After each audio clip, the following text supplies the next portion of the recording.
ഇന്ന് നമ്മൾ പോകുന്നത് KOC ഗാർഡനിലേക്കാണ്. ഫെബ്രുവരി 26 ആൻഡ് 27 കുവൈറ്റിലെ നാഷണൽ ആൻഡ് ലിബറേഷൻ ഡേ ആണ്. അതിൻ്റെ ഭാഗമായി KOC അതായത് കുവൈറ്റ് ഓയിൽ കമ്പനി അവരുടെ ഗാർഡനിൽ ലൈറ്റ് ഡെക്കറേഷൻസ് ചെയ്യാറുണ്ട്. KOCയുടെ കോമ്പൗണ്ടിലേക്ക് നമ്മൾ എൻട്രി ചെയ്യുമ്പോൾ തന്നെ രണ്ട് സൈഡും ഫുൾ അലങ്കരിച്ചിരിക്കുകയായിരിക്കും. കഴിഞ്ഞ 2-3 വർഷത്തെ വെച്ച് നോക്കുമ്പോൾ ഈ വട്ടം കുറച്ചുകൂടി തീം ബേസ്ഡ് ആണ് decorations. Old Kuwait, new Kuwait എന്ന 2 പോർഷൻസ് ആക്കിയിട്ടാണ് ഡിസ്പ്ലേസ് അറേഞ്ച് ചെയ്തിരിക്കുന്നത്.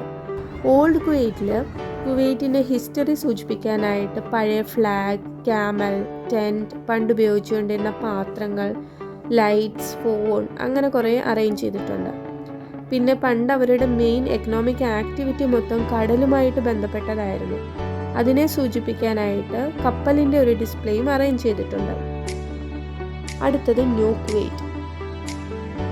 അവിടെ കുവൈറ്റിൻ്റെ സിഗ്നേച്ചർ ആയിട്ടുള്ള Kuwait towers, liberation tower, water tank, Jaber causeway, oil ഡിസ്കവറിയെ ഇൻഡിക്കേറ്റ് ചെയ്യുന്ന ഡിസ്പ്ലേസ് അങ്ങനെ പോകുന്നു. ഏതായാലും നമ്മൾ വന്നത് ഒരു ഫ്രൈഡേ ആയതുകൊണ്ട് തന്നെ നല്ല തിരക്കുണ്ടായിരുന്നു.